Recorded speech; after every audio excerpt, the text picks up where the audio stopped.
Hello, Virgo. Thank you for joining me for your weekly forecast for week commencing the 10th of April. Your resources continue to be very much under the astral microscope, but these can be resources that you share with other people, or it can be about your business interests, or just how you're planning for your financial future. Now, there happens to be an opposition between the Sun and Jupiter on the first day of this week, which can make you feel very optimistic about your prospects. But by Tuesday, that's come to a close and there is a full moon.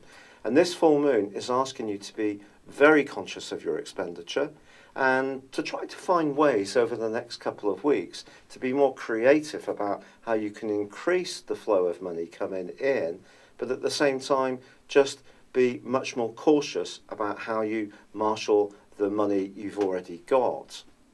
But there is, as this week goes on, a very enterprising connection between the Sun and Uranus.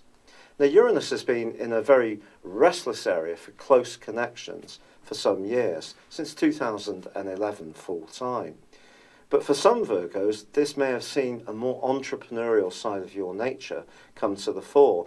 And in the latter part of this week, the Sun gets together with Saturn in a way which suggests you could make some inspired moves around property.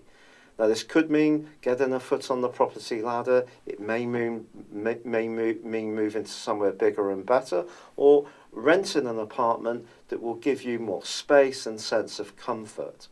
The key this week is really about affordability. And with Venus, the planet of relating, still in a very positive location for you, and at the very end of this week going into forward motion, you could feel that how you reach out to other people can be very gracious, and that can help you to get some positive responses. The problem is, Virgo, the very people that you would probably like the support and encouragement from the most may be those who seem to be the most limiting in that response and can actually seem a little cold or distant, and that can make you feel a bit isolated. In fact, if there's any relationship which is not working very well, the fact that Mars, the planet of vigour and drive, and Mercury, the planet of communication, and of course your ruler, are in a very expansive, escapist part of your scope, even though Mercury is tracking backwards now, it's possible that you may want a complete change of scene or to liberate yourself from something that's no longer working. And that could be a more intimate connection. But remember, Mercury is now in retrograde, and the potential for misunderstandings is huge. In this particular area of your situation, if you're thinking about travelling overseas, further afield, you're involved in any kind of discussion which has a legalistic implication around it, or you're looking to study, these are the kind of areas where you need to be very on the ball.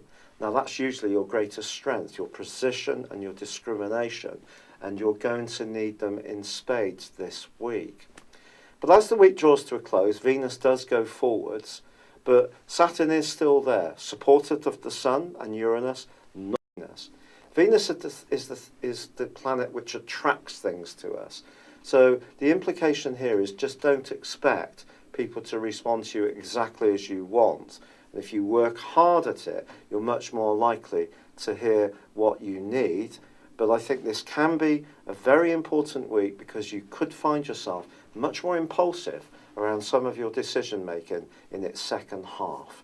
It's been a real pleasure being with you. Thank you for joining me. Good luck and goodbye for now.